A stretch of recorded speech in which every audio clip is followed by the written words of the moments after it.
Hey, Cookies here. So let's go ahead and take a look at the last three bosses of Sanctum of Domination and set up BigWigs for them. So first off, we have Fatescribe, and we're going to split this up in the same categories that we were for the other part of this video. So first off, for personal alerts that we want for this boss is going to be Call of Eternity and Runic Affinity. So Call of Eternity right here, it's when we have to run bombs out. So what we're going to do is we'll go down here, we'll find Call of Eternity, arrows, and then we just set only when on me, and then we're going to make the sound something unique. Usually I use the sound of the flag taken PvP because it lets me know, hey, you need to get out, you need to move, you need to go, you need to do some kind of movement with this ability that you have. Take this debuff somewhere, the idea.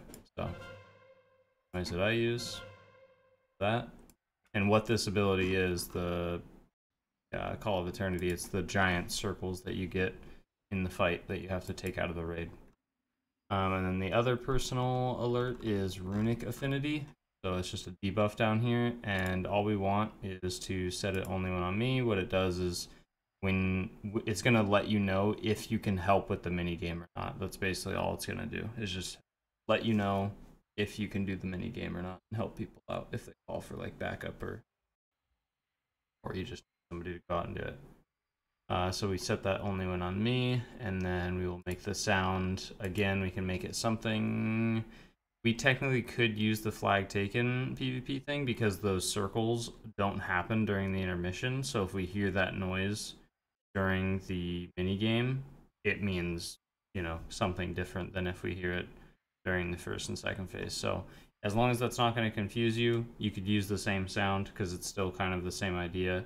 But otherwise, you can also find a we could find like a unique one, like I think it's the gong is pretty good. There's a different somewhere. Well, either way, I'm gonna go ahead and just use the same sound. Gotta move, and then see what else we got. So that's it for personal alerts. For raid event alerts, we're gonna want Invoke Destiny, which is right here. This is just the tank debuff that goes out. The tank runs out and then explodes. It does raid-wide damage, and then spawns a little ad that we want to slow and kill. As a healer, if you have slows, it really helps. So like Frost Shock is actually the best thing ever. Perma slows this ad. So we're just going to go in here, pretty much leave everything the same, and then just change the sound, to be a little bit more apparent of the AoE damage that's happening. So and then we have, what else do we have? Twist Fate. So this one is where the whole entire raid will take a burst of damage from a dot over seconds. So you want to just, make sure that you have this set up to where you're aware that it's happening when it does happen. I personally track the debuff, so like when the debuff goes out on the whole raid, I can just see the whole raid has it. I don't really need like a preemptive warning for it. And then the last thing, the countdown for this boss, which we are going to do Fated Conjunction. What this is the random kind of targeted beams that go out in the room. So we would, we just want to be ahead of it and have it count down so that we know, okay, I'm going to be ready to move, or I'm going to be ready to dodge this, just so that we know ahead of time so it doesn't kind of surprise us out of nowhere and then we don't have enough time to dodge, because sometimes you have to dodge a very, very far distance if you're stuck in the middle of all the beams. So it's nice to know ahead of time if they're spawning. Cool, and that's it for Fatescribe. So let's go ahead and move on to Kel'Thuzad. The personal alerts for this boss is going to be Glacial Wrath. So let's go ahead and find that right here. So we're going to set it only when on me. I'm personally not going to do that because I raid lead for this boss, so it's important for me to know when it's going on. So only when on me, and then we make the sound the PvP sound or something like that. Again, I'm going to leave it blank because I need to know when this is happening, not to make my raid. And then so Glacial Wrath, just to explain the ability, that's the one where you get the debuff, you got to take it somewhere, wherever your raid leader probably tells you to take it, and then drop a little swirly on the floor, you move out of the swirly, and then the spike spawns out of it, and then you guys have to DPS the spikes down. So generally you want to control where the spikes are. So the debuff players need to be aware quickly of where to move and that they also have the debuff. Okay, and then we have the other personal alert is Oblivion's Echo. So let's find this. Similar mechanic, you're going to get a debuff, and then you take this debuff to any of the ads that are around the room, the like casting ads that spawn from the tank, and drop it on top of them to silence them. Or some groups might have you just take these to a specific area on the floor and just drop them all on top of each other. So again, this would be the same thing, only when on me. And then we go to the sound, and I would probably just put the flag taken piece down. Now this is where you could differentiate these two, because these can go off like kind of at the same time with the Oblivion's Echo and the Glacial Wrath. So this is where you'd probably want separate sounds for each of them, even though they're kind of both the same thing with the whole, if you're using the mindset of using the same sounds for similar mechanics, this is where you make an exception and probably change them. And we don't have any raid event alerts for this boss. I don't think anything is that important to make a raid event for. I would say maybe like if you're going to go down in the intermission, then you could do like some raid event alerts for these, like the Freezing Blast and the Glacial Winds, like things that it'll help you kind of keep in mind of where you're dodging and stuff and what abilities you need to watch out for.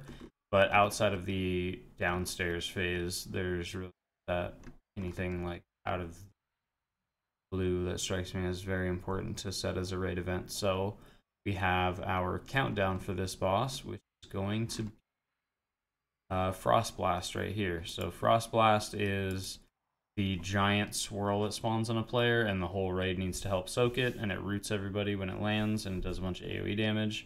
So we want to be very aware of when this is happening ahead of time so that we can kind of heal for it and make sure the raid's topped off for it, and also have, you know, sounds ready if we know where it's happening.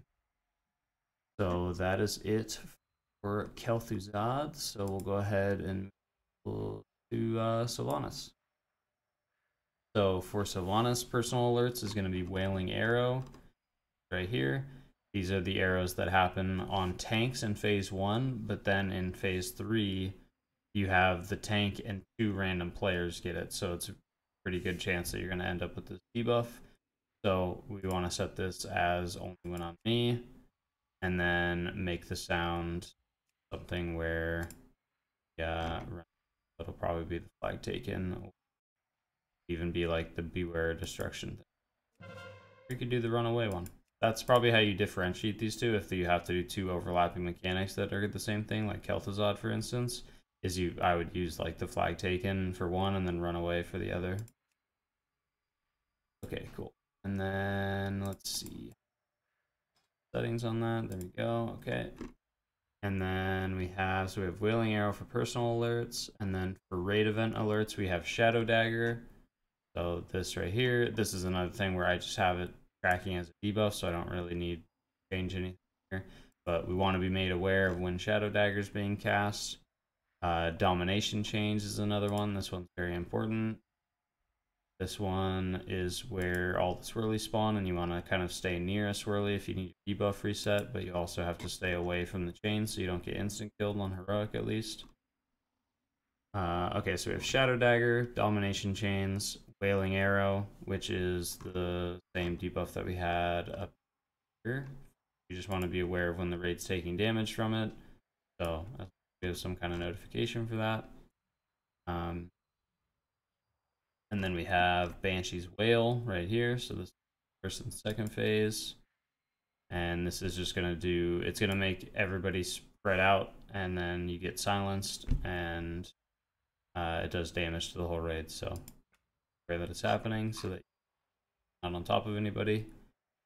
And then lastly, we have Banshee's Fury, which is in the very last phase right here. And this, again, is just another ability that does a ton of AoE damage to the entire raid. So being aware that it's happening, being aware that it's going to happen, stuff like that is really important. So this is where, like, these raid event abilities, what I'd primarily do with all of these. So we have, again, Shadow Dagger, Domination Chains, Wailing Arrow, Banshee's Wail, Banshee's Fury.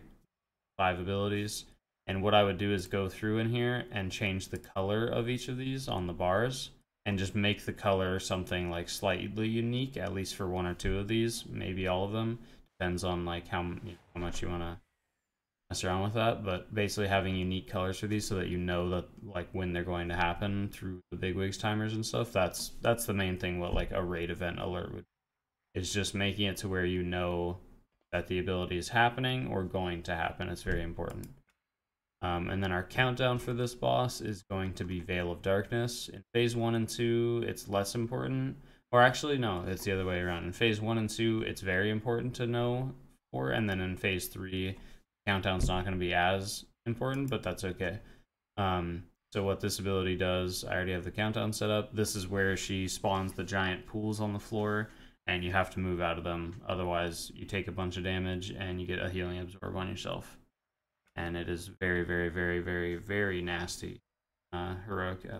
So, yeah, I think that covers every boss. So, thank you guys so much for watching this video. Make sure you give it a like, and I will see you guys in the next one.